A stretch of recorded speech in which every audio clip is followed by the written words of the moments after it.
obviously. Oh, good. Well played from Kimberly A. Evan, Martin. our producer, give us that From love A there. to Z. That's a hockey assist from Evan to Jay to me. So put it in the box score. All right, here we go. LeBron James. Everybody knows what happened in the country here over the last 24 to 48 hours. LeBron James weighing in. I don't think he's saying anything groundbreaking or earth-shattering here, but when LeBron talks, everybody listens, particularly in the world of sports. And LeBron is essentially saying, like it or not, we live in a disparate democracy.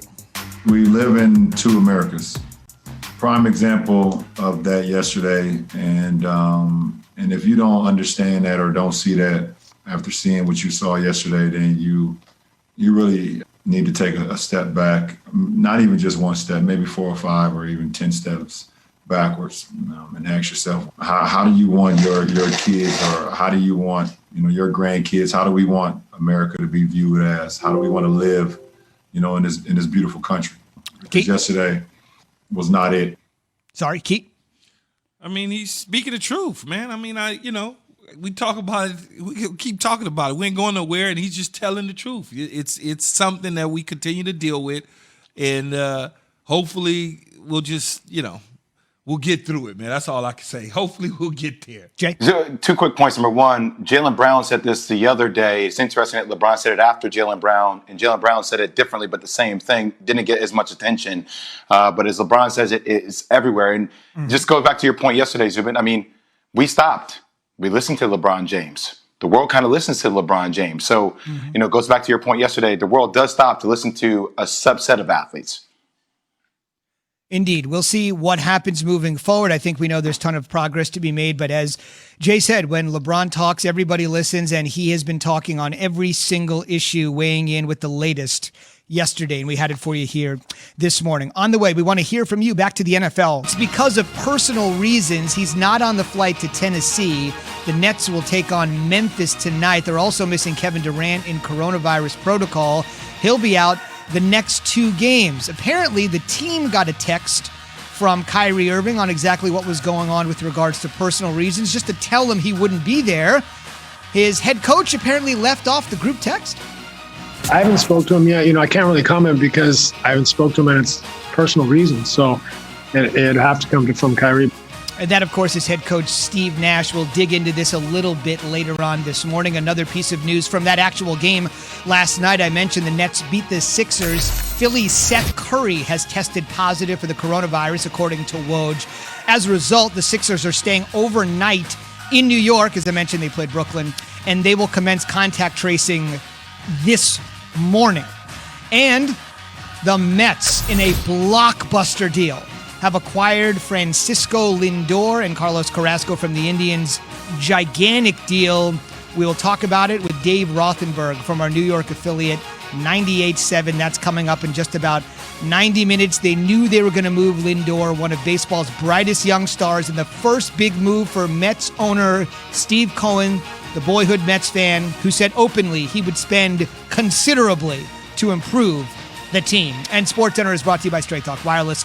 Look, we all accidentally damage our phones. It happens. Now, Straight Talk Wireless new Platinum Unlimited plan includes phone protection, just $65 a month for unlimited talk, text, data, and more.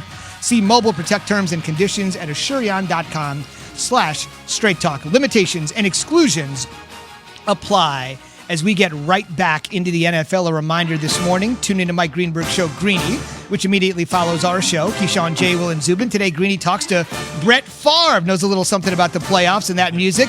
And Al Michaels will take you inside the stories of the day. How about that? Brett Favre and Al Michaels from Keyshawn, J. Will, and Zubin, right into Greeny, weekday mornings right here on ESPN Radio, 10 a.m. Eastern on many of these ESPN Radio stations. We're going to call this 3 and Out. We're going to talk about the 3 games on Saturday, and then in just under an hour, we'll talk about the 3 games on Sunday. Let's go in chronological order. Super Wild Card Weekend will begin with Colts at Bills.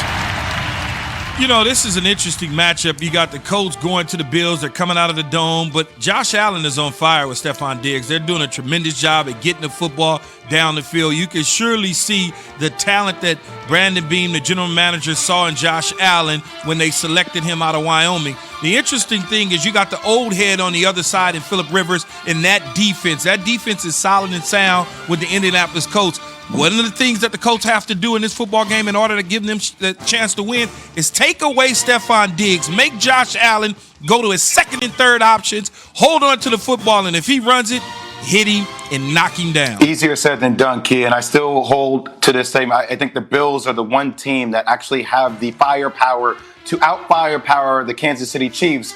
But the Colts are a team that actually can win this game. I agree with you on the defensive take. And also, Phillip Rivers needs to play at a different level in order to get it done.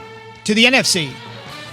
Rams and Seahawks. This is an interesting football game because you're playing around hide and seek with the quarterbacks of the Los Angeles Rams. Who will it be? Will it be Wolford or will it be Jared Goff? We saw Wolford last week, and we were like, oh, okay, he's not bad, not a bad quarterback, but Jared Goff's the guy. Had a little thumb injury. I'm expecting Jared Goff to play, but I'm also expecting the Seattle Seahawks to get revenge, losing to the Rams 2 times in the regular season this year. This particular football team is on a mission with Russell Wilson. Another guy that needs to show up for me is DK Metcalf. I need you to figure out how to get open on Jalen Ramsey and give your quarterback an opportunity to have you make big plays for him down the field. You are the key to the game if you plan on advancing to the second round. It's all about Seattle's offense. It's about this Rams defense. Questions on the Rams offensive side with Jared Goff, question mark. But I will say this, that conversation fizzled out very quickly about Russell Wilson being MVP. That defense has gotten better throughout the course of the year, where seeing Russell Wilson actually go kind of the other way. Seattle needs Russell Wilson to be MVP caliber Russell Wilson like he was the first 5 or 6 games of the season. And now Young chasing Brady.